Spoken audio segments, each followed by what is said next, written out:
Il a réparé sa voiture gratuitement et elle lui a dit qu'il était inutile. Mais quand sa sœur riche a vu ce qu'il a fait ensuite, elle ne s'est pas contentée de le remercier. Elle lui a offert quelque chose qu'il n'avait jamais eu auparavant, une chance d'être vu. Avant de passer à l'histoire, faites-vous partie de ceux qui voient l'invisible, abonnez-vous et indiquez la ville depuis laquelle vous nous regardez. Peut-être que la prochaine histoire se déroulera dans votre quartier. Le soleil n'était pas encore complètement levé, mais Mathis Collet était déjà à genoux à côté d'une vieille berline rouillée. La graisse tachait ses mains calleuses, et le froid du béton fissuré lui transperçait les os. Son garage, un ancien entrepôt reconverti situé derrière un restaurant routier oublié, était aussi rudimentaire que possible. Pas de sol poli, pas de ponts élévateurs sophistiqués, pas de réception, juste l'odeur de l'huile de moteur, du café rassis et le poids des rêves qu'il avait depuis longtemps cessé d'appeler ainsi. Sa chemise était humide de sueur et de la pluie de la veille.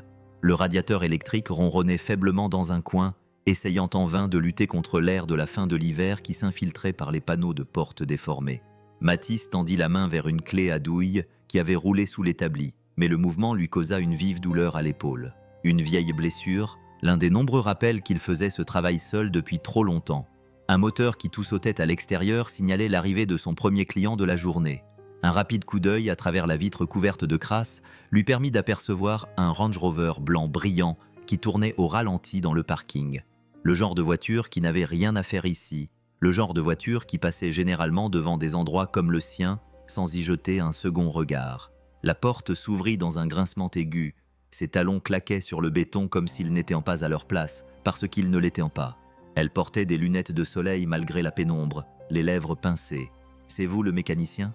demanda-t-elle d'une voix sèche. Mathis s'essuya les mains sur un chiffon. « Oui, Mathis, quel est le problème? La voiture fait un bruit bizarre. » Elle croisa les bras, regardant le garage comme s'il risquait de lui donner le tétanos. « Il faut que vous y jetiez un œil rapidement. » Il acquiesça, essayant de ne pas s'irriter de son ton. « Amenez-la. » Alors qu'elle sortait pour déplacer la voiture, Mathis expira lentement. Il savait déjà quel genre de matinée l'attendait. Elle n'était pas là pour demander de l'aide. Elle était là pour contrôler. Et les types comme lui, dans des endroits comme celui-ci, n'étaient censés être considérés que comme des objets jetables. Il avait réparé une centaine de voitures comme la sienne. Mais quelque chose lui disait « celle-ci coûtera plus cher qu'elle ne le devrait ». Le SUV s'engagea doucement dans le garage avec un ronronnement grave et rauque, digne d'une ingénierie de pointe, ses phares perçant la pénombre poussiéreuse comme une accusation. Mathis lui fit signe d'avancer, la guidant pour qu'elle s'arrête juste avant la ligne jaune qu'il avait peinte sur le sol en béton des années auparavant. Elle se gara avec une précision chirurgicale, puis sortit sans même lui jeter un regard. « J'espère que vous savez ce que vous faites », marmonna-t-elle en ajustant le col de son manteau comme si l'air lui était insupportable. Mathis ravala la réplique qui lui venait aux lèvres. Au lieu de cela, il ouvrit le capot et se pencha, laissant la chaleur du moteur chasser le froid de ses doigts. Un léger tic-tac parvint à ses oreilles. Rien de catastrophique, mais cela valait la peine de vérifier. Il resserra quelques colliers de serrage, passa la main sur un tuyau qui commençait à se dessécher. Ce n'était pas urgent, mais il fallait s'en occuper rapidement.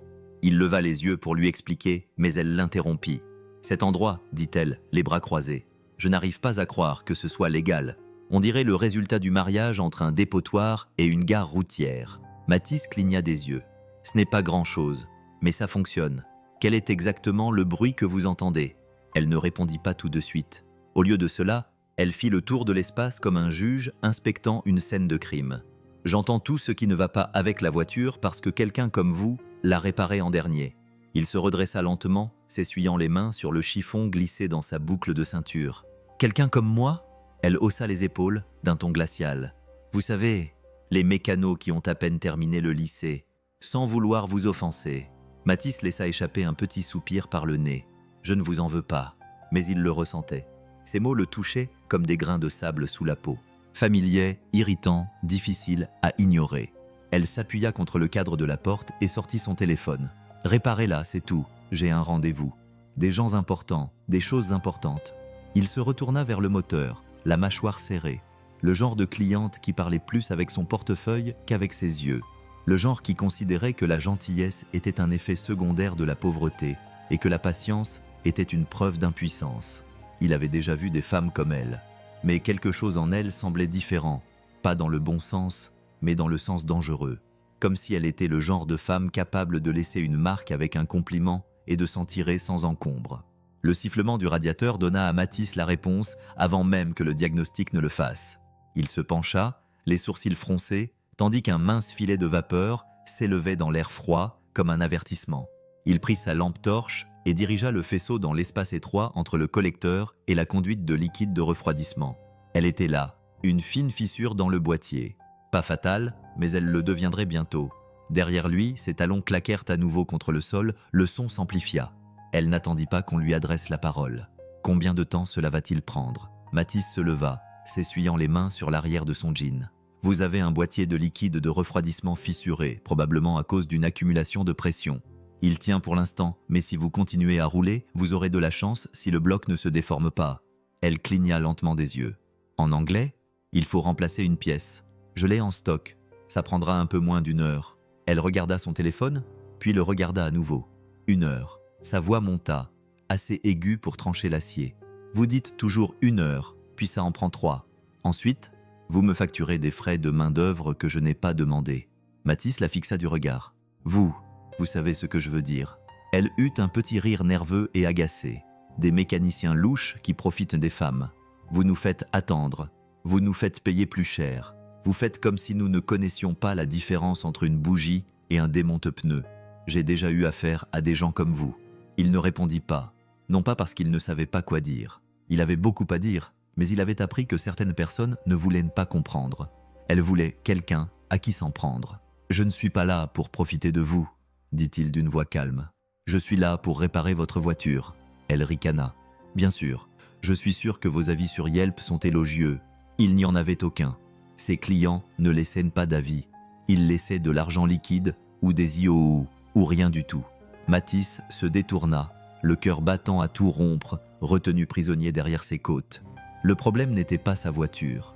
C'était le fait que, peu importe le nombre de moteurs qu'il reconstruisait, peu importe le nombre de vies qu'il aidait à rester sur la route, il resterait toujours le type à la chemise tachée travaillant dans un garage qui sentait la rouille et le café.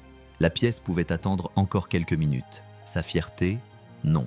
La clé glissa des doigts de Mathis et heurta le béton dans un bruit métallique, tandis que sa patience se brisait en même temps que la pièce qu'il tenait dans ses mains. Il expira bruyamment et secoua la tête. Ce n'était pas le travail qu'il avait fait. Il avait déjà réparé une centaine de réservoirs de liquide de refroidissement. C'était la façon dont elle restait près du garage ouvert, les bras croisés, les lèvres pincées, comme si chacun de ses gestes confirmait la mauvaise opinion qu'elle s'était déjà faite de lui. Il prit la nouvelle pièce sur l'étagère, la déballait et se mit au travail sans un mot. Le silence s'installa entre eux, fragile et tendu. Puis, juste au moment où il glissait la clé à douille en place, elle reprit la parole. « C'est pathétique », marmonna-t-elle entre ses dents, mais suffisamment fort pour qu'il l'entende. J'aurais dû appeler l'assistance routière au lieu de faire confiance à un garage de quartier. Mathis se figea. Ce n'était pas la colère, il avait entendu pire, mais quelque chose dans la façon dont elle l'avait dit, avec une cruauté désinvolte, comme si elle écrasait des fourmis sans s'en rendre compte, lui glaça le cœur. Il se leva lentement, s'essuya les mains sur le chiffon et se dirigea vers le comptoir. Sans un mot, il tapa sur le vieux registre, imprima un reçu et le fit glisser sur le bureau. « C'est gratuit », dit-il doucement. Elle leva les yeux de son téléphone, perplexe. « Quoi ? Vous m'avez entendu. C'est fait. La voiture est prête. Pas de facture. » Elle fronça les sourcils, le soupçon se lisant sur son visage. Quel genre d'entreprise ne fait pas payer ? Le genre qui n'a pas besoin d'être insulté pour faire son travail. Un moment de silence s'installa. Pour la première fois depuis son arrivée, elle n'avait pas de réponse toute prête. Il s'appuya contre le comptoir, sans méchanceté, juste épuisé. « Vous voulez penser le pire de moi ? Allez-y. Mais ne faites pas semblant d'être venu ici pour chercher l'honnêteté. Vous êtes venu chercher quelqu'un à blâmer. » Elle le fixa, partagée entre la colère et autre chose. De la confusion peut-être, ou de la honte. Mathis fit un signe de tête en direction du SUV. « Vous pouvez y aller. » Elle ricana, attrapa ses clés sur le comptoir et sortit en trombe. La porte claqua derrière elle, la sonnerie résonnant comme une chute. Elle ne se retourna pas, mais quelqu'un d'autre le fit. Le SUV quitta le parking en crissant, les pneus projetant des graviers comme une insulte lancée par-dessus l'épaule. Mathis le regarda partir, les bras croisés sur la poitrine, la mâchoire serrée si fort qu'il en avait mal. Il n'avait pas demandé de remerciement, n'avait pas besoin de sa reconnaissance. mais être regardé comme une souillure de la société lui laissait un goût amer que l'eau ne pouvait effacer. Il se retourna vers l'établi, pensant que la matinée ne pouvait pas être pire, jusqu'à ce qu'un léger coup soit frappé contre le cadre de la porte ouverte du garage. Une voix différente se fit entendre. « C'est toujours comme ça ici ?» Mathis leva les yeux. Une femme se tenait juste à l'extérieur du garage, les bras enfouis dans un long manteau de laine, le vent balayant des mèches de cheveux auburn sur son visage. Elle n'était pas habillée comme quelqu'un qui appartenait à ce quartier, mais il n'y avait aucune arrogance dans ses yeux, juste de la curiosité et quelque chose d'autre, de l'inquiétude. Il hocha la tête une fois, là, ça dépend des jours. Elle entra lentement, comme si elle testait le sol sous ses pieds. « Je suis désolé pour ma sœur. » Mathis cligna des yeux. « Votre sœur ?» Elle lui adressa un faible sourire d'excuse. « Celle qui vient de partir en trombe. J'attendais dans l'autre voiture derrière elle. J'ai tout vu. » Mathis ne savait pas quoi répondre. Il avait déjà eu des clients qui s'excusaient pour d'autres personnes. Généralement un partenaire, un ami, peut-être un enfant, mais jamais un frère ou une sœur. Pas comme ça. Pas avec des yeux qui reflétaient en quelque chose de réel. « Je n'ai pas retenu votre nom, » dit-il prudemment. « Aline, » répondit-elle. « Et vous êtes Mathis, n'est-ce pas ? C'est écrit sur l'enseigne. » Il acquiesça légèrement. « C'est vrai. » Elle regarda autour d'elle dans le garage, non pas avec un regard critique, mais avec intérêt. Elle ne semblait pas remarquer le sol fissuré, la peinture écaillée, la boîte à outils cabossée qu'il avait récupérée dans la grange de son grand-père quand il avait 19 ans. Ou peut-être qu'elle l'avait remarqué, mais s'en moquait. « Elle n'avait pas le droit de vous parler comme ça, » dit Aline doucement. « Vous l'avez aidée. Elle ne savait tout simplement pas comment l'accepter, » répondit-il en haussant les épaules. « Ce n'était pas à propos d'elle. J'ai entendu pire, mais ça ne veut pas dire que tu devrais avoir à le supporter. » Ces mots le touchèrent plus durement qu'il ne l'avait prévu. Ils s'installèrent dans le silence entre eux, là où il y avait encore du bruit quelques minutes auparavant.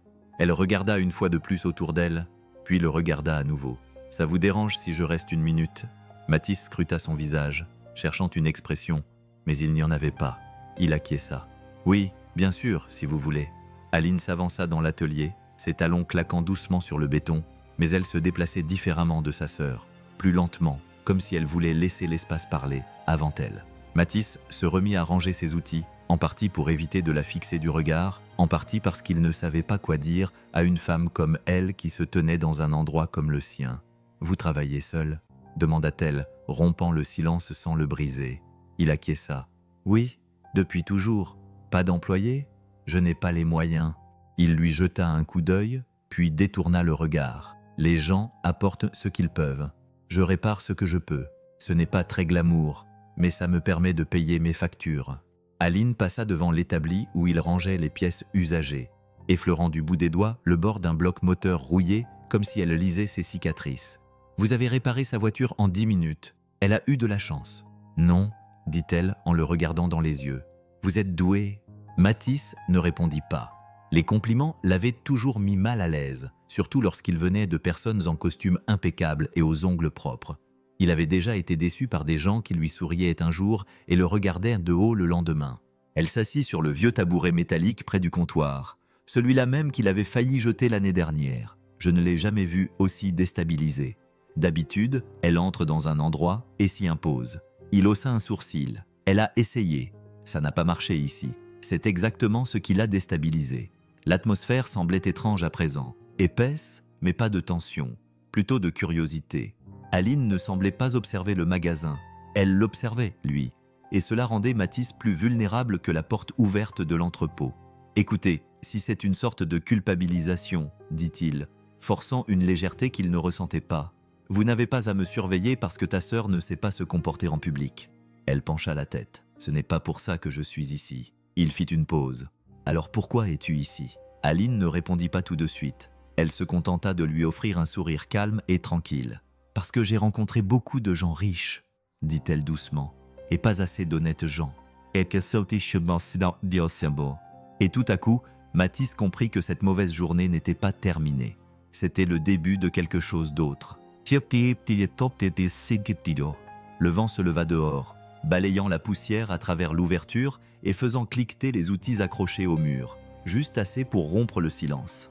Mathis s'appuya contre l'établi, les bras croisés, observant Aline qui observait chaque détail de l'espace comme si cela avait de l'importance, comme s'il avait de l'importance. C'était nouveau, Il ne s'y fiait pas encore. Les gens comme elle ne traînaient pas dans des garages comme le sien. Ils passaient par là pour se rendre dans des bars à cocktails ou des bureaux avec des sols en marbre. Ils ne s'asseyaient pas sur des tabourets bancals dans des pièces qui sentaient la rouille et l'essence. Mais elle était toujours là, emmitouflée dans son manteau, le regard fixe. Il attrapa un chiffon, plus par habitude que par nécessité, et commença à essuyer un jeu de douilles qu'il avait déjà nettoyé 2 fois ce matin-là. « Vous avez vraiment tout vu ?» demanda-t-il sans lever les yeux. « Dès qu'elle est entrée. Et vous n'êtes pas intervenu ?» Le regard d'Aline ne faiblit pas. Est-ce que cela aurait changé quelque chose? Mathis se dit que personne n'était jamais intervenu auparavant. Ni le client qui l'avait vu se faire hurler dessus pour une pièce à 12 cents ou $1, ni le propriétaire qui avait promis des réparations, mais qui ne se présentait que lorsque le loyer était en retard. Les gens détournaient le regard quand c'était plus facile. Mais quelque chose dans son ton ne ressemblait pas à de la culpabilité. Cela ressemblait à de l'honnêteté. « Ce n'est pas une mauvaise personne », dit Aline. Elle a simplement grandi en pensant qu'elle pouvait obtenir ce qu'elle voulait en rabaissant les autres. Il est plus facile de contrôler les choses quand personne ne vous défie. « Eh bien, » marmonna Mathis, « elle a choisi le mauvais garage. » Un petit rire lui échappa. Cela le prit au dépourvu. Il la regarda alors pleinement, non plus comme une femme bien habillée qui faisait la conversation, mais comme quelqu'un de différent. Son manteau était de marque, mais ses yeux racontaient une autre histoire. Il reflétait de la lassitude, non pas celle qui vient de l'argent, mais celle qui vient d'être entourée d'argent depuis trop longtemps. « Je sais lire dans les gens, » dit Mathis. « Elle est arrivée en fanfare. Ce n'est pas vrai. Alors pourquoi êtes-vous vraiment ici ?» Aline haussa légèrement les épaules, comme si elle n'en était pas sûre elle-même. « À cause de la façon dont vous l'avez traitée. » Elle s'interrompit. « Cela m'a rappelé quelque chose dont j'avais oublié l'existence. » Il haussa un sourcil. « Quoi donc ?»« La dignité, dit-elle, et la décence. La plupart des gens font semblant. Vous n'avez même pas essayé. » L'atmosphère entre eux changea à nouveau. Ce n'était ni de l'attention, ni de l'attirance, mais quelque chose de plus profond, de la reconnaissance. Et cela l'effrayait plus qu'il ne voulait l'admettre. Le lendemain matin, le ciel était couleur acier, et l'air était si froid qu'il vous pénétrait les articulations. Que vous le vouliez ou non, Mathis était sous le capot d'un vieux camion cabossé lorsqu'il entendit le crissement familier des pneus sur le gravier. Trop régulier, trop délibéré pour être aléatoire. Il n'avait pas besoin de regarder. Il savait. Aline sortit d'une élégante berline noire, cette fois sans manteau ni distance. Son pull était simple, son jean retroussé au-dessus de bottes usées. Toujours élégante, toujours posée, mais moins raffinée maintenant, plus authentique. Elle tenait 2 gobelets en papier. Mathis se leva, s'essuyant les mains sur un chiffon glissé dans sa ceinture. « Je ne vous aurais pas imaginé comme le genre de personne qui revient, » dit-il. « Je ne vous avais pas pris pour le genre de personne qui répare les choses gratuitement, » répondit-elle. Elle lui tendit l'un des gobelets, du café noir, chaud, sans fioriture, sans caramel, ni crème fouettée pour détourner l'attention. Il hocha la tête en signe de remerciement et prit une gorgée. Ils restèrent silencieux pendant un moment, le genre de silence qui n'avait pas besoin d'être comblé. Puis elle demanda « Vous commencez toujours vos journées comme ça ?»« Si je veux manger, » répondit Mathis. « Les camions tombent en panne tous les quelques pâtés de maison. La propriétaire est une mère célibataire qui cumule 2 emplois. Je les fais fonctionner pour qu'elle ne perde pas les 2. » Aline le regarda comme si elle essayait de le faire entrer dans un monde qu'elle pensait comprendre, mais il n'y avait pas sa place. Pas clairement, pas tranquillement. Cela semblait la déranger d'une manière qu'elle ne pouvait expliquer. « Tu n'as jamais pensé à faire autre chose ?» demanda-t-elle. « Ouvrir un vrai magasin, avec un pont élévateur, du personnel, un bureau qui ne sent pas l'huile de moteur. » Il eut un petit rire. « Tu veux dire un endroit où des gens comme ta sœur oseraient entrer ?» Elle lui lança un regard vif mais sans défensive. « Elle ne parle pas en mon nom. » Mathis fixa le sol pendant 1 seconde, puis le camion, puis elle à nouveau. « J'avais des projets autrefois, mais... » dit-il à voix basse. « Je voulais ouvrir un garage de formation pour les enfants placés en famille d'accueil qui atteignent l'âge limite du système. Leur donner quelque chose à quoi se raccrocher, mais les projets ne peinent pas le loyer. Alors maintenant, je répare ce qui est cassé. C'est mon travail. » Si. Aline ne dit rien. Elle se contenta d'acquiescer, comme si elle voyait en lui quelque chose qui méritait plus que le silence. Mais pas de la pitié. Jamais de la pitié. Elle finit son café, posa soigneusement la tasse sur le bord du banc et lui lança un regard auquel il n'était pas habitué. Pas d'admiration, pas de charité, mais du respect. Mathis fixa le sol longtemps après le départ d'Aline. Ses pas s'éloignèrent, mais ses mots restèrent. Ils restèrent coincés dans sa tête comme du sable sous un ongle. Avez-vous déjà pensé à faire quelque chose de plus? Ce n'était pas la question elle-même qui le troublait, c'était la façon dont elle la posait. Pas avec pitié, pas comme une sauveuse, mais comme quelqu'un qui voulait sincèrement connaître la vérité. Il n'avait pas parlé du programme d'accueil depuis des années, pas depuis la nuit où il avait emballé les derniers flyers qu'il avait imprimés et les avait jetés dans la benne à ordures derrière la quincaillerie. Personne ne s'était inscrit, personne n'avait fait de don, personne n'avait cru qu'un type comme lui pouvait construire quelque chose d'important. Et finalement, lui non plus. Il retourna travailler sur le camion, mais ses mains bougeaient plus lentement maintenant, distraites, chaque tour de clé semblait plus lourd. Les souvenirs ne le laissaient pas travailler en paix. À l'époque, il avait 19 ans. Il venait lui-même de sortir du système, armé uniquement de son obstination et d'un vague sens de la justice. Il pensait que s'il pouvait simplement empêcher quelques enfants de finir comme lui, seul, sans personne pour les soutenir, cela en vaudrait la peine. Il travaillait la nuit, économisait chaque centime, avait acheté ce garage délabré dont personne ne voulait. Il se souvenait de la première fois où il avait concocté un programme de cours, l'avait rédigé à la main, imprimé des copies à la bibliothèque, apporté des beignets le premier jour du programme, convaincu que quelques prospectus attireraient les enfants dans la rue. Personne n'était venu, pas ce jour-là, ni le lendemain. Au bout d'un mois, il avait abandonné. Les rêves coûtaient cher, et l'échec avait un loyer à payer. Aujourd'hui, des années plus tard, un inconnu avec un café chaud et un regard perçant était entré et avait parlé de ce rêve comme s'il était toujours vivant, comme s'il n'avait pas été enterré, mais simplement endormi. Mathis jeta le chiffon sur l'établi, la mâchoire serrée. Il n'aimait pas ce que l'espoir faisait aux gens. Il vous faisait lever les yeux, vous donnait des attentes, vous écrasait. Mais peu importe à quel point il essayait de l'enterrer, la vérité était de retour. Il en voulait plus. Et pour la première fois depuis longtemps, il n'était pas le seul à le voir. Les jours suivants passèrent comme des gaz d'échappement à travers un capot ouvert, bruyant, nécessaire et disparu avant que vous ayez pu comprendre ce qui venait de se passer. Mathis travailla plus dur que d'habitude, se jetant sur chaque moteur en panne, chaque suspension grinçante, tout ce qui pouvait l'empêcher de penser à Aline. Mais elle continuait à se manifester, pas physiquement, mais dans son esprit, dans la façon dont ses mots résonnaient lorsque le garage devenait trop silencieux, à la façon dont elle le regardait, non pas comme un projet, mais comme une personne. Il n'était pas habitué à cela. Et lorsqu'elle revint 5 jours plus tard avec une enveloppe en papier craft à la place du café, Mathis sut que cette journée ne serait pas comme les autres. Elle n'attendit pas d'être invitée. Elle traversa le garage comme si elle y avait toujours vécu. « Tu es libre 1 minute ?» demanda-t-elle. Il acquiesça lentement. « Je suppose. » Aline lui tendit l'enveloppe. « Lila. » Mathis s'essuya les mains avant de la prendre, mais la graisse macula tout de même le rabat. Il l'ouvrit et parcourut la première page. C'était une proposition commerciale, avec des maquettes de logos soigneusement formatées, un rapport de dépenses prévisionnelles, un modèle de financement. Elle avait un titre, Garage Call, programme d'apprentissage et de formation. Son nom, ses mots, son rêve sur papier.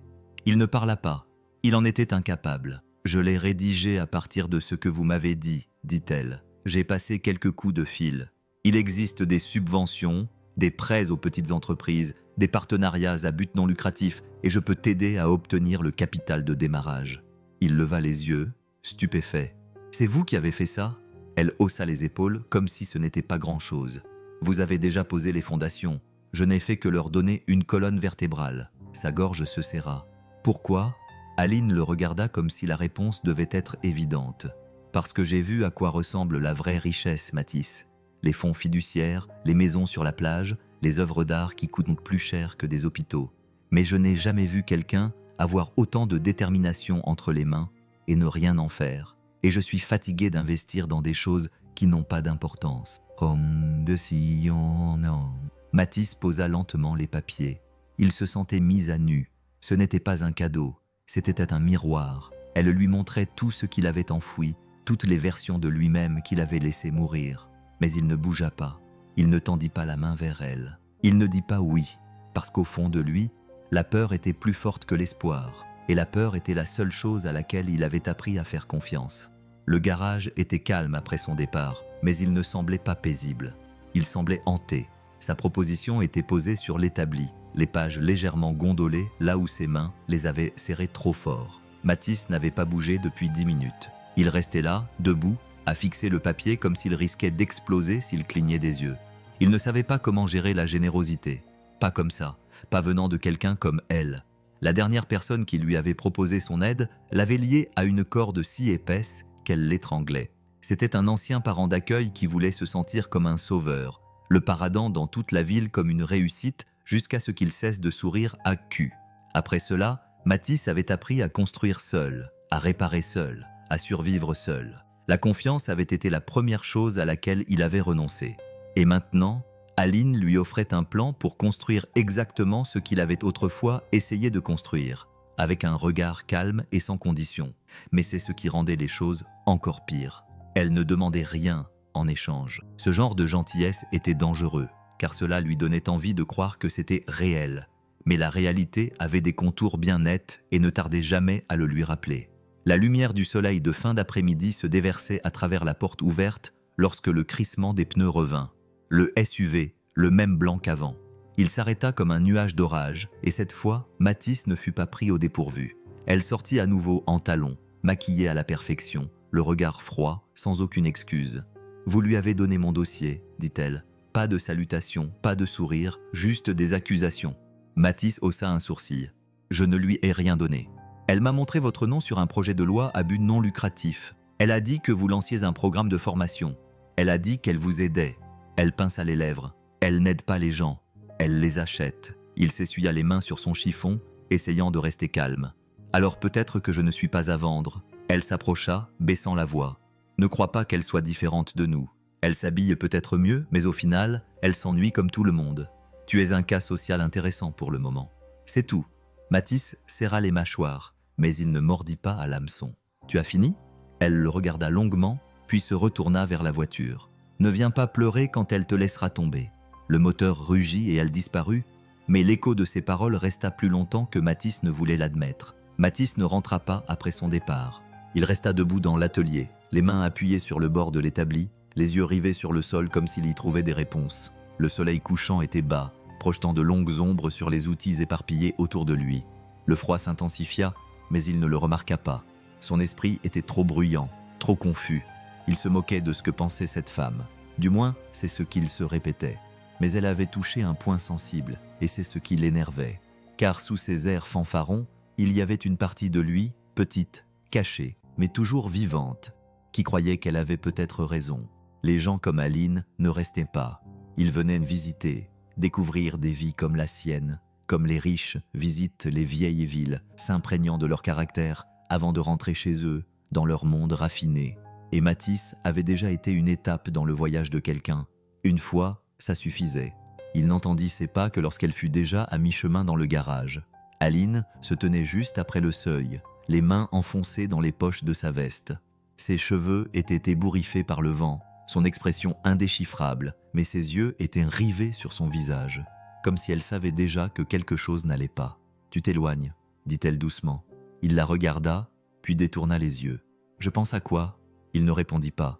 Elle s'approcha. « Ma sœur est venue, n'est-ce pas ?» Il acquiesça d'un signe de tête. « Et elle t'a dit quelque chose qui t'a amené à me remettre en question. » Il ne l'a pas nié, il a juste passé une main sur son visage et a poussé un long soupir. « J'ai passé des années à essayer de construire quelque chose à partir de rien. Mon nom ne signifie rien. Je n'ai ni relation, ni diplôme. Et quand quelqu'un comme toi se présente pour m'offrir son aide sans condition, oui, je commence à me demander où est le piège. » Aline s'est avancée jusqu'à se tenir juste devant lui. « Il n'y a pas de piège, dit-elle. Mais si vous continuez à repousser les gens simplement parce que les derniers vous ont fait du mal, vous allez passer à côté de ceux qui ne vous feront pas de mal. » Matisse la regarda, puis la regarda vraiment. Et pour la première fois depuis longtemps, il ne ressentit pas de colère. Il eut peur, car la croire signifiait que tout ce qu'il avait enfoui avait encore une chance de vivre. La pluie commença doucement, à peine un murmure contre le toit métallique du garage, puis devint plus régulière, un rythme qui résonnait dans l'espace comme un avertissement que Matisse ne savait pas interpréter. Il n'avait pas parlé depuis les derniers mots d'Aline. Elle se tenait là, attendant, les bras toujours dans les poches, sans insister, sans remplir le silence, juste présente. Il détestait ce que cela signifiait. Il se détourna, prit une clé dont il n'avait pas besoin, serra un boulon sur une voiture qui n'avait aucun problème. Tout pour occuper ses mains, tout pour éviter de la regarder à nouveau dans les yeux. « Tu devrais partir », dit-il finalement. Sa voix ne trembla pas. « C'est ce que tu veux ?» Mathis ne répondit pas. Dehors, la pluie s'intensifia. Une averse soudaine qui frappait le trottoir comme des applaudissements. Un vent froid balayait la baie, mais aucun d'eux ne bougeait. Il sentait son regard posé sur lui, la chaleur de ses yeux dans son dos. Cela le brûlait, plus que l'air ne pouvait le faire. « Je sais ce que ça fait, dit-elle, de ne pas faire confiance aux gens pour ne pas être utilisé, de se demander si chaque bonne chose n'est qu'un autre piège pour échouer. » Mathis posa lentement la clé, le bruit du métal contre le bois résonnant dans le silence. « Je n'ai pas grandi comme ta sœur, » continua-t-elle. « Je ne faisais pas de caprices dans des vêtements de marque et je n'écrasais pas les gens sous mon talon pour me sentir puissante. J'ai juste appris à disparaître, à maintenir la paix, à faire ce qu'on attendait de moi. Et quelque part, au milieu de toutes ces faux semblants, j'ai perdu les parties de moi qui me semblaient réelles. » Il se tourna alors, enfin, lentement, la pluie scintillant sur le bord de son manteau, ses cheveux humides encadrant son visage. « Alors pourquoi venir ici ?» demanda-t-il d'une voix rauque. « Pourquoi moi ?» Aline le regarda droit dans les yeux, sans ciller. « Parce que tu n'as pas bronché quand quelqu'un a essayé de te briser. Tu ne t'es pas recroquevillé pour faire en sorte que quelqu'un d'autre se sente grand. Tu es resté là, silencieux, calme et toujours gentil. Ce n'est pas seulement rare, Mathis, c'est réel. » Le vent hurlait dehors. Une voiture éclaboussa une flaque d'eau sur la route. Il s'approcha, sans la toucher, sans parler, juste assez près pour sentir la vérité s'installer entre eux. Et pour la première fois depuis longtemps, Mathis ne voulait pas être seul dans la tempête. Les lumières du garage clignotèrent une fois, alors que le tonnerre grondait au loin, grave et guttural, comme le genre d'avertissement qui précède une mauvaise décision ou une percée. Mathis ne bougea pas, Aline non plus. Ils restèrent debout dans cet espace haletant entre les mots et les conséquences, la pluie martelant le toit comme si elle les mettait au défi de parler le premier. Elle fit un petit pas en avant, sans audace, sans dramatisme, juste assez pour réduire la distance entre eux jusqu'à ce que son souffle se mêle au sien. Il ne recula pas. « Je ne te demande pas de me laisser rentrer, » dit-elle doucement. « Je te demande d'arrêter de t'enfermer dehors. » Sa voix portait le poids de quelqu'un qui savait à quel point les portes pouvaient être lourdes, en particulier celles que nous construisons autour de notre propre cœur. Et c'est peut-être cela qui a fini par briser quelque chose en lui. Pas la gentillesse, pas la persévérance, mais la compréhension silencieuse qu'elle n'essayait pas de le réparer. Elle voulait juste être près de lui pendant qu'il trouvait comment se réparer lui-même. Mathis baissa les yeux, l'eau de pluie s'accumulant près de ses bottes. Il avait passé des années à survivre, à être utile, fiable, silencieux. Mais personne ne l'avait jamais regardé comme s'il était plus que cela. Jusqu'à présent, jusqu'à elle. Il se pencha et prit une couverture sur le banc, celle qu'il gardait pour les nuits froides où il devait dormir dans le bureau du fond. Il la lui tendit sans un mot. Elle la prit, ses doigts effleurant les siens, brièvement. Une décharge électrique, pas romantique, pas encore, juste réelle. Il approcha une chaise et s'assit, les coudes sur les genoux, le cœur battant comme un piston défectueux. Aline s'assit sur le bord du bureau en face de lui, les jambes croisées, la couverture drapée autour des épaules, les yeux rivés sur lui. « Tu penses que je vais détruire ta vie ?» dit-il doucement. « Je pense que tu as peur que je ne le fasse pas ?» répondit-elle. Il rit une seule fois, brièvement, amèrement. « Peut-être que oui. Alors, ne faisons pas de promesses, d'accord ?»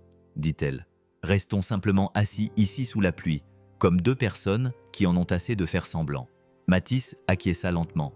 Il pouvait le faire. Au moins pour cette nuit, la tempête dehors n'était pas la seule chose qu'il apprenait à affronter. Le matin arriva lentement et lourdement. La tempête était passée, mais l'air portait encore l'odeur du bitume mouillé et des questions sans réponse. Mathis n'avait pas dormi. Il avait somnolé dans son fauteuil de bureau pendant peut-être 1 heure, mais son esprit n'avait jamais cessé de travailler.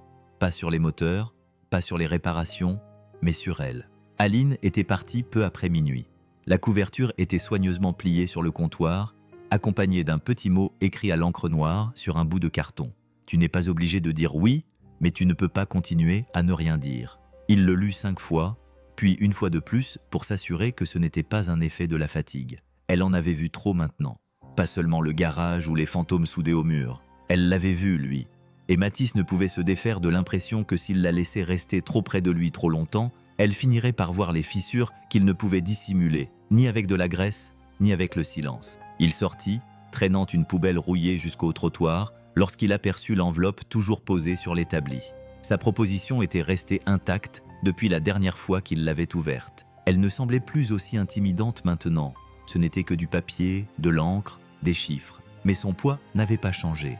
Il l'ouvrit à nouveau, plus lentement cette fois. Chaque ligne lui semblait être un défi. Les finances, la logistique, les prévisions.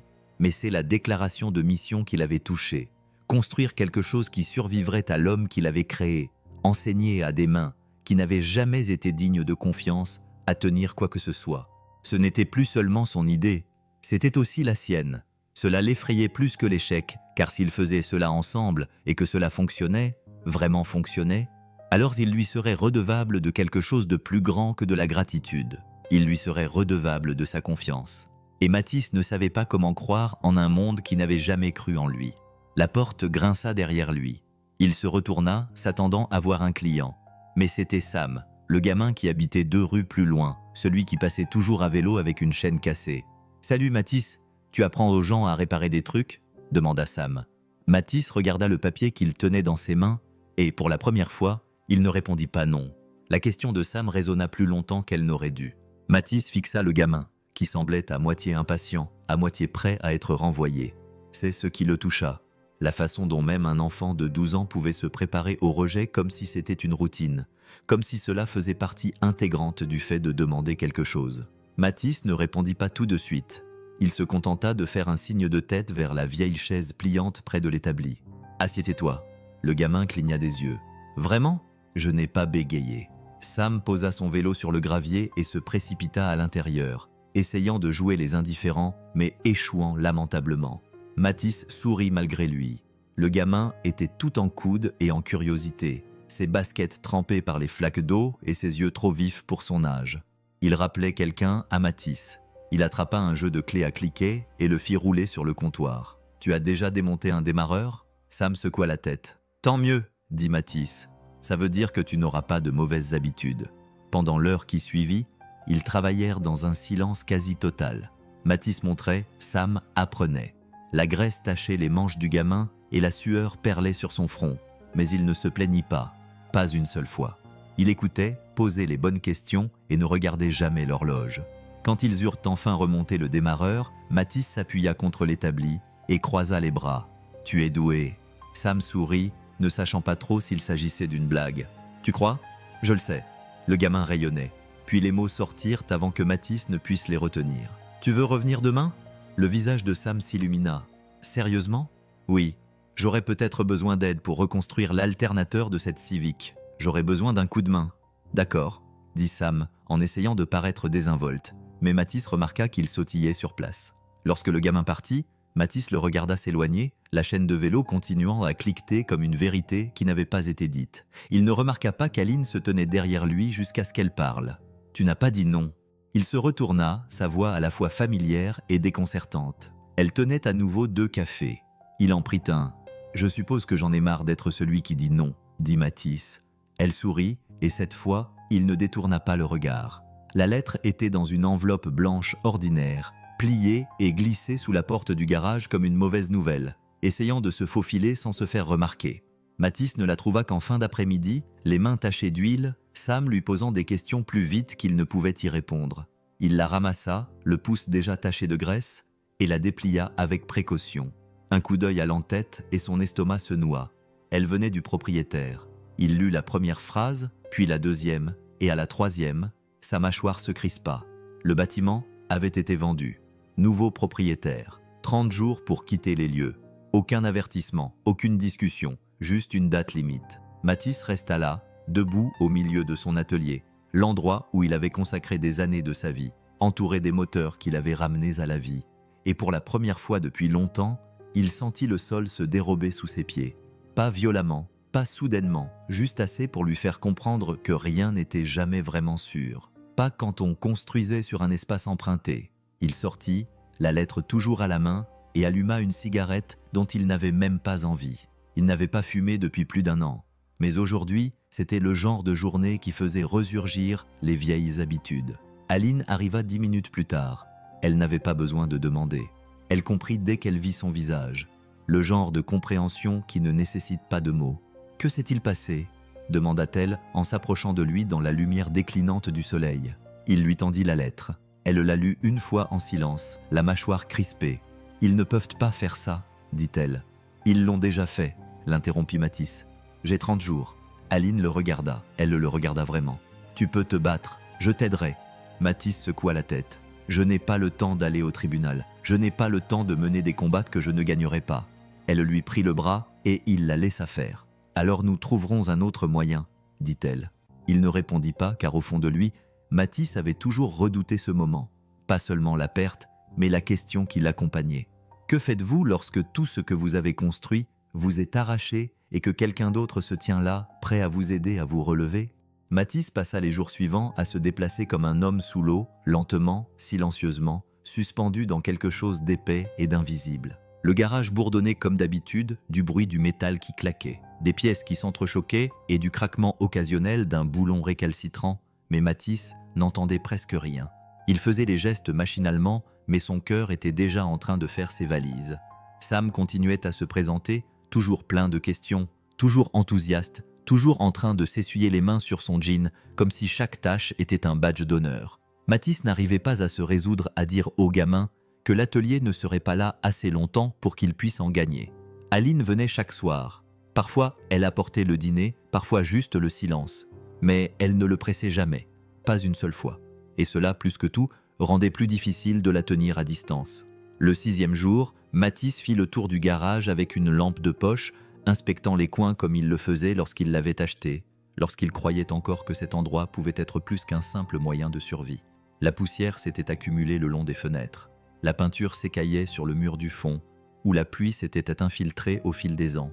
Chaque fissure racontait une histoire. Chaque tache était une cicatrice. Il avait tout donné à cet endroit. Et maintenant, on lui demandait de le laisser partir comme s'il n'avait jamais eu aucune importance. Il passa l'appel le lendemain matin, non pas au propriétaire, ni à un avocat, mais à lui-même. Il partirait, sans amertume, sans colère, juste avec cette acceptation tranquille qui vient quand on a déjà perdu des choses et qu'on a appris que la douleur ne vous tue pas. Elle vous apprend simplement à respirer différemment. Dans l'après-midi, Mathis commença à emballer ses affaires dans l'arrière-boutique. D'abord les outils, puis les boîtes de pièces détachées. Une à une, il démonta l'endroit qu'il avait passé la moitié de sa vie à construire. Il ne voulait ni aide, ni témoin.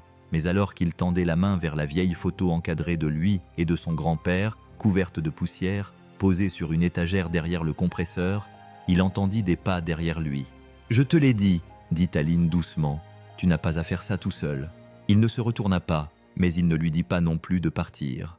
La pluie revint comme si elle avait une affaire à régler.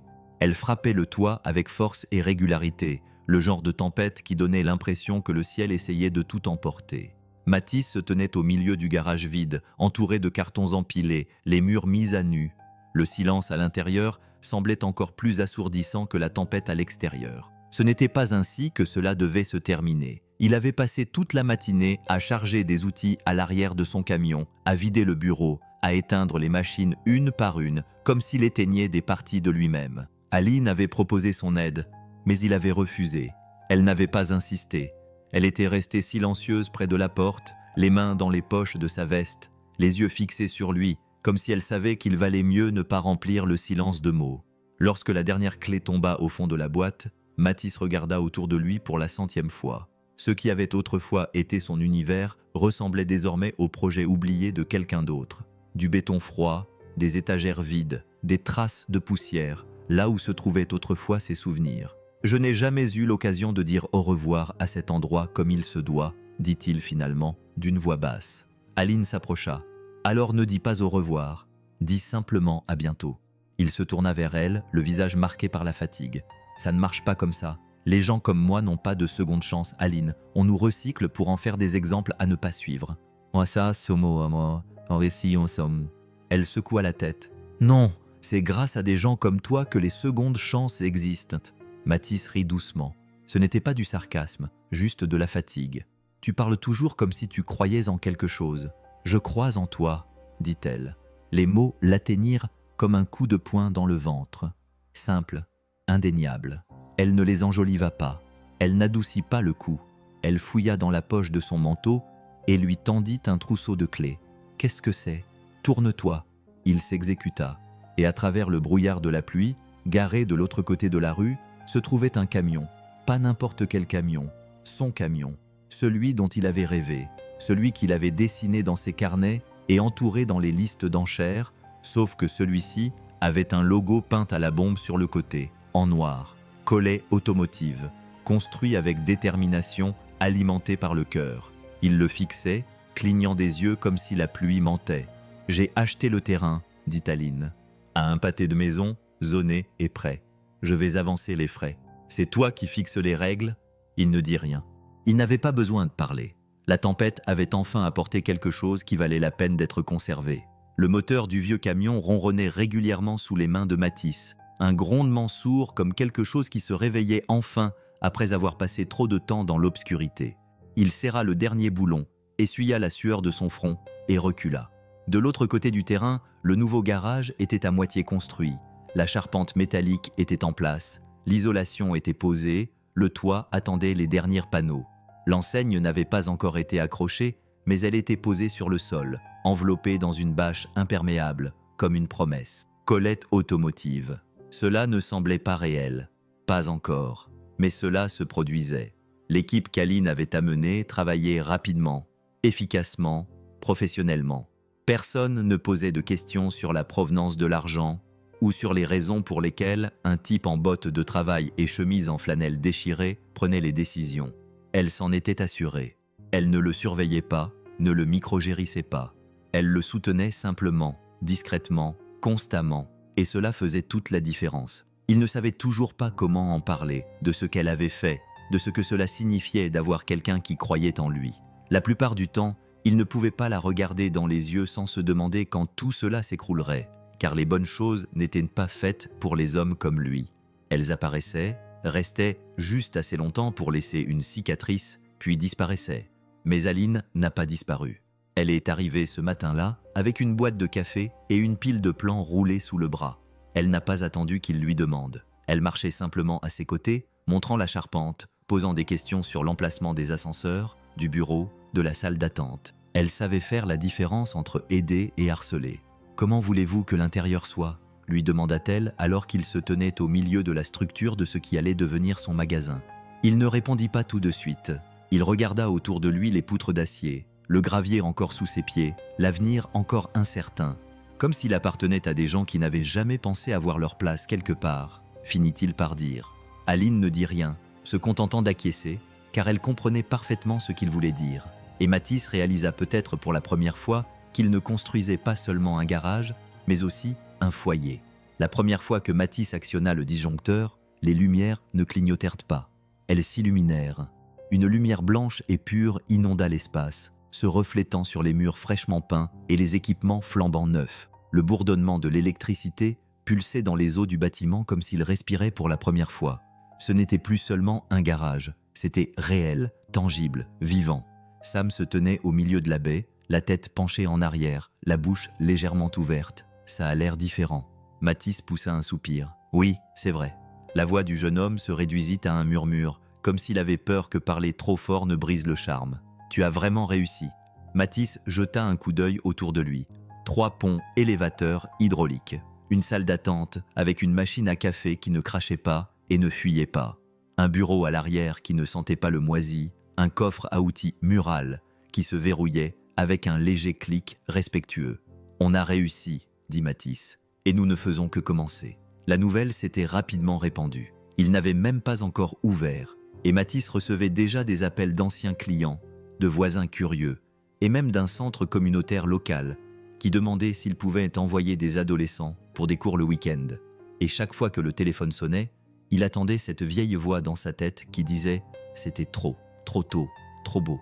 Mais ces derniers temps, cette voix s'était faite plus discrète. Aline est arrivée plus tard dans l'après-midi, ses bottes résonnant sur le sol en béton tout neuf. Elle ne portait pas de tenue professionnelle, juste un jean et un t-shirt taché de saleté à l'épaule, comme si elle avait aidé les entrepreneurs. Elle a regardé autour d'elle, puis vers lui. « Tu es prêt pour demain ?» a-t-elle demandé. Mathis a hoché la tête. « Aussi près que je puisse l'être. » La cérémonie de coupe du ruban était prévue à 10 heures. Quelques médias locaux étaient attendus. Rien d'extraordinaire, rien de tape à l'œil, mais suffisamment pour que cela soit réel. Il se dirigea vers le mur du fond où une simple plaque en bois avait été fixée. Seulement 5 mots gravés dans une écriture soignée. Les mains qui construisent ne cassent pas. Aline la lut, puis le regarda. « C'est toi qui l'as écrite ?»« Non, répondit Mathis. C'était mon grand-père. Il l'a dite la première fois que j'ai tenu une clé. » Elle sourit. Il serait fier. Mathis ne dit rien, mais il espérait qu'elle avait raison. Le matin de l'inauguration, le ciel était d'un bleu parfait, trop parfait. Mathis ne faisait pas confiance à ce genre de ciel. Il semblait calme, mais il cachait toujours quelque chose d'inattendu. Il se tenait devant le nouveau garage, le chiffon dans la poche arrière de son pantalon, essuyant la poussière invisible sur la vitre avant, même si l'endroit avait déjà été nettoyé 3 fois. Sam sautillait à proximité, vêtu de sa plus belle chemise, qui avait toujours un col tordu et une tache de graisse près du coude. « Avons-nous vraiment besoin de ciseaux aussi grands ?» demanda le gamin, brandissant les ciseaux cérémoniels surdimensionnés que quelqu'un de la chambre de commerce avait apportés. Mathis esquissa un demi-sourire. Il pense sans doute que si les ciseaux sont assez grands, l'avenir sera plus net. Mais son estomac était noué. Il pensait que le plus difficile était de construire l'endroit. En fait, se tenir devant, sachant que les gens venaient de voir si vous le méritiez, était pire. Puis le SUV arriva, le même blanc. Il se gara trop près, comme s'il était chez lui, et lorsque la porte s'ouvrit, Mathis se raidit. Ses talons frappèrent le trottoir en premier. Sa présence le frappa comme une vague d'air froid. Il serra les mâchoires, mais ne bougea pas. Elle marcha droit vers lui, toujours avec ses lunettes de soleil, les lèvres pincées dans cette expression permanente qu'elle avait travaillée. « Alors, dit-elle d'une voix dégoulinante de fausse douceur, et voilà à quoi ressemble la charité quand elle prend vie. » Mathis ne réagit pas. Plus maintenant. Aline apparut derrière lui, s'avançant dans la lumière du soleil avec un calme qui fit taire tout le monde. « Si vous êtes ici pour soutenir l'inauguration, dit-elle d'un ton neutre, vous pouvez rester. Et si ce n'est pas le cas, défia la sœur, alors vous pouvez partir. » La foule avait commencé à se rassembler. Des voisins, la presse, des amis. Tout le monde se tut. Aline ne s'y a pas. « Ce garage n'a pas été construit avec votre permission. Il a été construit grâce à sa vision, dit-elle en désignant Mathis d'un signe de tête. Et je suis fière de me tenir à ses côtés. » La sœur ricana, regarda autour d'elle et, réalisant que personne ne la soutenait, fit demi-tour et remonta dans le SUV sans un mot. Le silence qu'elle a laissé derrière elle était plus fort que n'importe quel applaudissement. Mathis a regardé Aline. Elle ne souriait pas. Elle restait simplement sur ses positions. Et à ce moment-là, il a su qu'il n'aurait plus jamais à se battre seul. Le ruban est tombé au sol dans un claquement net et la foule a éclaté en applaudissements doux et polis. Mathis est resté figé pendant 1 seconde, les ciseaux toujours à la main, ne sachant pas s'il devait sourire ou reculer. Il n'avait jamais été le centre d'attention auparavant, du moins pas dans le bon sens du terme. Sam fut le premier à applaudir plus fort, les bras levés au-dessus de la tête, comme si cela comptait plus que tout autre événement de la journée. Mathis finit par esquisser un sourire juste assez pour montrer que cela comptait aussi pour lui. L'intérieur du garage bourdonnait d'activité. Les gens déambulaient entre les baies, admirant les nouveaux ponts élévateurs, le sol ciré, le mur étincelant d'outils accrochés avec détermination plutôt que par désespoir. D'anciens clients venaient lui serrer la main comme s'il était quelqu'un qui méritait d'être rappelé. Quelques bénévoles du centre d'accueil du comté s'arrêtèrent pour lui poser des questions sur le programme de formation des jeunes qu'il allait lancer le mois suivant. C'était tout ce qu'il avait dit vouloir. Mais Mathis ne pouvait pas se concentrer, car tout ce qu'il voyait à travers la foule, les poignées de main et les félicitations, c'était Aline. Elle se tenait à l'écart, le laissant profiter de ce moment. Elle ne portait rien de voyant, juste un jean, des bottes et un simple t-shirt noir. Mais elle avait l'air d'une femme qui savait qui elle était, et Mathis ne pouvait s'empêcher de la regarder. Plus tard, lorsque la foule s'était dispersée et que le soleil commençait à se coucher derrière les toits, Mathis la trouva debout près du mur du fond, une main posée légèrement sur la plaque. « On dirait que les gens sont venus, dit-elle. »« Oui, répondit-il en marchant vers elle. Mais un seul est venu quand cela comptait vraiment. » Elle croisa son regard. « Tu n'avais pas besoin de moi. » Il secoua la tête. « Je ne savais pas que j'avais besoin de quelqu'un avant toi. » Aline ne dit rien. Elle le regarda simplement, comme si elle essayait de décider si tout cela était bien réel, comme si elle apprenait encore à y croire, elle aussi. Puis Mathis leva la main et écarta une mèche de cheveux de son visage. Et pour la première fois, il se laissa aller à ressentir le poids de tout ce qu'il avait presque brisé et la force tranquille de la seule personne qui n'avait jamais essayé de le réparer mais qui était resté suffisamment proche pour lui rappeler qu'il n'était pas brisé. Longtemps après le départ des invités, alors que l'écho du bruit de la journée s'était estompé, le garage était plongé dans le silence sous la douce lueur des lumières du plafond. L'air était imprégné d'une odeur de caoutchouc et de peinture fraîche, mais sous cette odeur se cachait quelque chose de plus lourd, quelque chose de tacite. Mathis s'appuya contre l'établi, observant Aline qui traversait les baies désormais vides, ses doigts effleurant légèrement le bord d'un des nouveaux ponts élévateurs comme si elle essayait de le mémoriser. Il ne parla pas tout de suite. Il ne savait pas comment faire, pas avec tout ce qui se réorganisait encore en lui. Aline se tourna lentement vers lui. « C'est magnifique », dit-elle presque dans un murmure. Il acquiesça d'un signe de tête. « C'est réel ». Elle s'approcha. Ses bottes résonnaient faiblement sur le sol poli et elle s'arrêta juste devant lui. Le silence entre eux n'était pas gênant. Il était rempli de choses qu'aucun d'eux n'avait dites, de moments qu'ils avaient vécus sans les mettre en mots. « Je ne m'attendais pas à m'attacher autant », admit-elle. Mathis l'observa dans la boutique. À propos de tout cela, elle dit « C'est ce que nous sommes en train de construire ». Il baissa les yeux vers ses mains, rugueuses, tachées et marquées de cicatrices. Des mains qui connaissaient le travail, mais qui ne savaient pas comment tenir quelque chose d'aussi fragile. Puis, il releva les yeux et la regarda droit dans les yeux. « Je ne veux pas tout gâcher, » dit-il. « Tu ne le feras pas, » répondit-elle sans hésiter. « À moins que tu ne t'en détournes. » Il ne le fit pas. Au lieu de cela, il lui prit la main, lentement et avec hésitation, comme un homme qui apprend encore à faire confiance aux bonnes choses. Ses doigts s'enroulèrent autour des siens avec une assurance qui le surprit. Ils ne s'embrassèrent pas encore, mais ils n'en avaient pas besoin. La proximité suffisait, la vérité résidait dans le silence. Deux personnes qui avaient vécu toute leur vie dans l'incompréhension se tenaient au milieu de quelque chose qu'elles avaient construit à partir de rien. Ce n'était pas parfait, ni raffiné, mais c'était honnête. Dehors, les lampadaires clignotaient. À l'intérieur, Mathis ferma les yeux pendant une seconde. Et pour la première fois depuis longtemps, il ne se prépara pas à ce que quelque chose tourne mal. Il se contenta de la respirer et de laisser les choses suivre leur cours. Le lendemain matin, le magasin était calme, mais Mathis ne l'était pas. Pas à l'intérieur. Il bougeait avec détermination, vérifiant les stocks, serrant les boulons, alignant les boîtes à outils, comme si la précision pouvait contenir la tempête qui faisait rage dans sa poitrine. Mais cela ne fonctionnait pas. Pas cette fois-ci. Aline n'avait pas appelé. Pas depuis la nuit où ils s'étaient tenus à quelques centimètres l'un de l'autre, respirant le même air comme si cela suffisait. Peut-être que cela aurait dû suffire. Peut-être que pour elle, cela avait suffi. Mais pour Mathis, le silence signifiait toujours que quelque chose se brisait. Il avait passé la majeure partie de sa vie à se préparer au départ des gens. Et quand ils ne partaient pas, c'était lui qui partait. Il était plus facile de disparaître de son propre chef que d'être le dernier à rester, à regarder la porte se refermer. Il était plus facile de croire que c'était temporaire avant que cela ne devienne réel. Il se surprit à fixer à nouveau trop longtemps la plaque sur le mur du fond. Les mains qui construisent ne cassent pas, mais les cœurs, oui. Les croyances aussi. Même la confiance, si on s'y appuyait trop fort. Lorsque la sonnette retentit, il ne leva pas les yeux tout de suite. Il s'attendait à voir Sam, ou peut-être un fournisseur qui arrivait en avance. Ce à quoi il ne s'attendait pas, c'était elle. Aline entra comme si elle n'était jamais partie, les cheveux tirés en arrière, les yeux cernés par le manque de sommeil. Elle tenait quelque chose dans ses mains, quelque chose de petit et de carré, une photo. « Je ne voulais pas disparaître », dit-elle avant qu'il n'ait le temps de parler. Mathis se retourna lentement, le chiffon toujours serré dans sa main. « Je n'avais pas remarqué », mentit-il. Elle ne cligna pas des yeux, se contentant de lui tendre la photo. C'était elle, enfant, plus jeune que Sam, debout devant une immense maison entourée de pierres froides et d'adultes encore plus froids.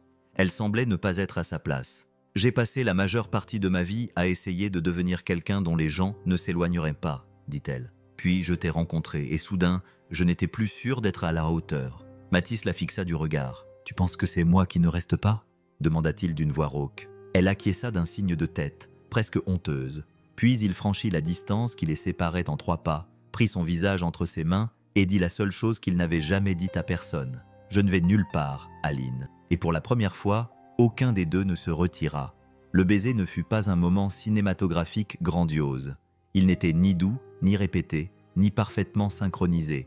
Il venait du cœur, intense, brut et nécessaire. Le genre de baiser qui ne demandait pas la permission, car le silence l'avait déjà donné. Les mains de Mathis étaient toujours posées sur son visage, ses pouces calleux effleurant le bord de ses pommettes, comme s'il essayait de mémoriser la façon dont la force et la douceur pouvaient coexister au même endroit. Aline n'a pas bronché, n'a pas hésité. Ses mains ont agrippé sa chemise comme si elle s'ancrait, comme si, en serrant assez fort, les années de faux-semblants ne reviendraient pas. Ils n'ont pas parlé lorsqu'ils se sont séparés. Ils sont simplement restés proches, front contre front. Leurs souffles s'entremêlaient comme des fils métalliques. Le pouls de Mathis battait non pas à cause de la nervosité, de l'incrédulité ou du poids de ce que cela signifiait. « Je ne sais pas comment être quelqu'un de bien », murmura-t-il. Aline sourit à peine. « Alors ne le sois pas. Sois simplement toi-même. » Cela le toucha plus qu'il n'aurait dû, car il savait à quoi ressemblait le fait de faire semblant. Il l'avait vu dans les yeux de tous les clients qui souriaient, crispés et payaient en retard. Il le vivait chaque matin dans le miroir. Il se disait que cela suffisait, qu'il n'avait besoin de rien d'autre qu'une clé, 4 murs et un nom dont personne ne se souvenait. Mais cette femme debout dans son magasin, les cheveux ébouriffés par le vent, les yeux trop honnêtes pour être ignorés. Ce n'était pas un faux semblant, c'était terrifiant.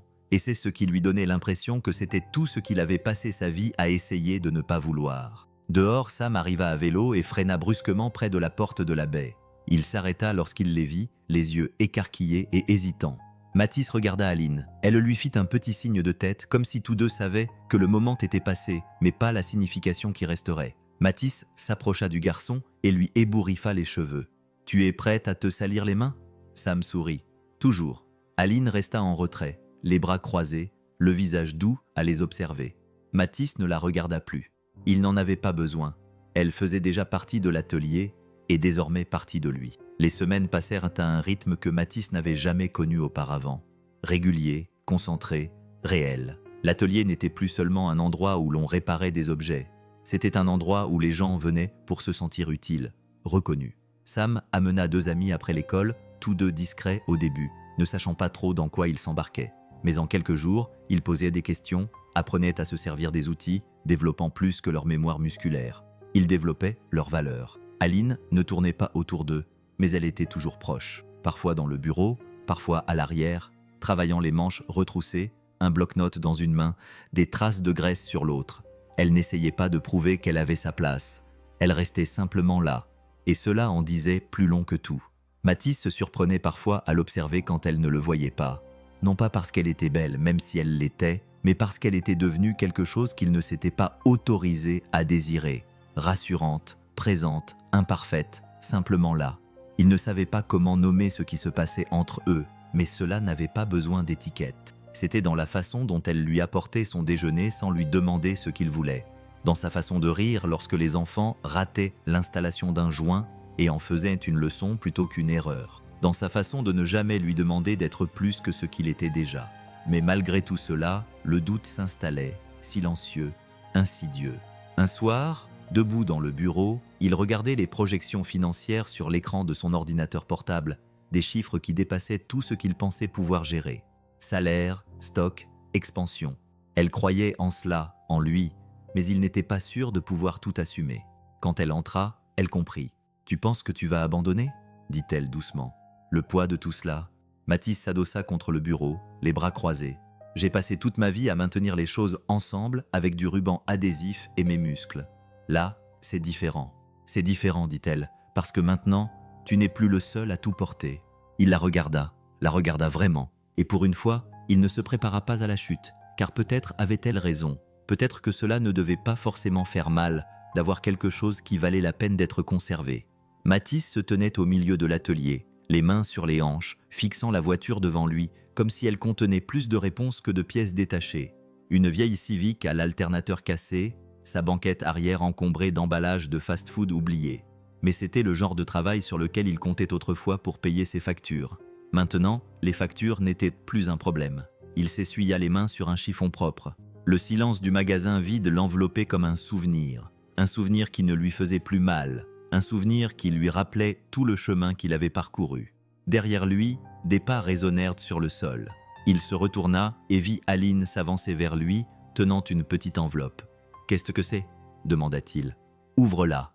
Il s'essuya à nouveau les doigts et ouvrit délicatement le rabat. À l'intérieur se trouvait un certificat, sur du papier épais, avec une écriture élégante, son nom imprimé en gras. C'était un prix de reconnaissance décerné par une fondation locale pour le développement de la communauté grâce au métier. Il lui rendait hommage. Sa gorge se serra. « Comment ont-ils soumis ton nom ?» demanda-t-elle, et ils ont répondu que l'histoire se vendait d'elle-même. Matisse expira lentement, le poids de cette gratitude lui serrant la poitrine. Il la regarda, puis regarda à nouveau le certificat. Mais ce n'était pas le papier qui l'avait ému, c'était ce qu'elle avait sorti de sa poche arrière. Un petit bout de papier, écrit à la main, une note. Il le déplia. C'était simple. « Tu n'as jamais été fauché. Le monde n'avait tout simplement pas encore vu ta valeur. Mais moi, je l'ai vu. » Il fixa ses mots, cligna des yeux une fois, deux fois. Elle lui prit la main, entrelaça ses doigts avec les siens comme si elle avait toujours su le faire. Et Matisse, pour la première fois de sa vie, cessa d'attendre que le sol s'effondre sous ses pieds. Il se pencha vers elle et l'embrassa, non pas pour prouver quelque chose, ni pour sceller une promesse, mais simplement parce que l'amour avait enfin cessé d'être un risque et commençait à être un refuge. Avant de partir, découvrez notre autre chaîne qui présente des histoires émouvantes et réconfortantes sur les morgues des hôpitaux. Je suis sûr que vous l'aimerez aussi.